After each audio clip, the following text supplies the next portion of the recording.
Твојата лична заложба, како и на еврокомесарот Хан, и на председателот на Европската комисија Јункер, и на сите земји членки на Европската унија, искрени пријатели на Македонија, да им се помогне на граѓаните на Република Македонија во нивната определба да живеат во слободна, демократска и европска држава, се од големо значење за еднината на нашите граѓани и нашата држава.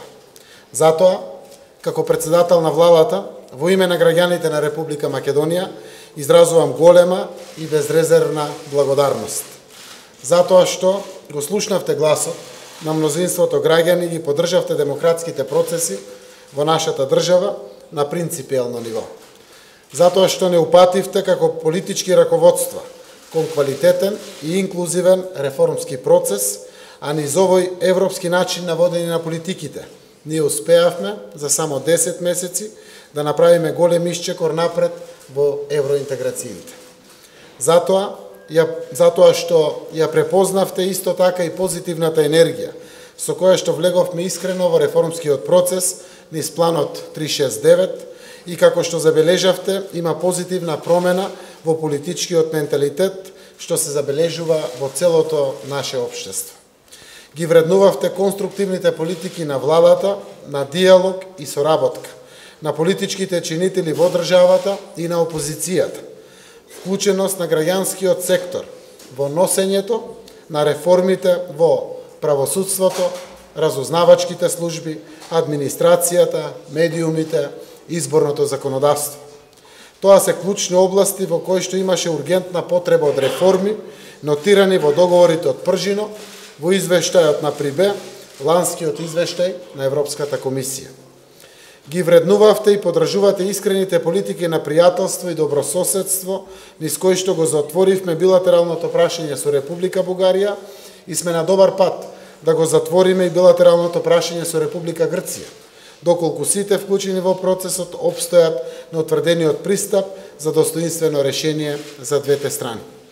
Европската унија со овогодишниот извештај за напредокот на Македонија ја даде заслужената чиста препорака за почеток на преговорите со Европската унија, а која што неколку години наназад беше условена поради длабоката политичка криза, назадувањето со реформите и констатацијата за заробена држава. Почитувана Фредерика, испреќам порака до вас, како висока представничка за надворешна и безбедносна политика на Европската унија, но и сите други високи представници на Унијата и политичките раководства на земјите членки.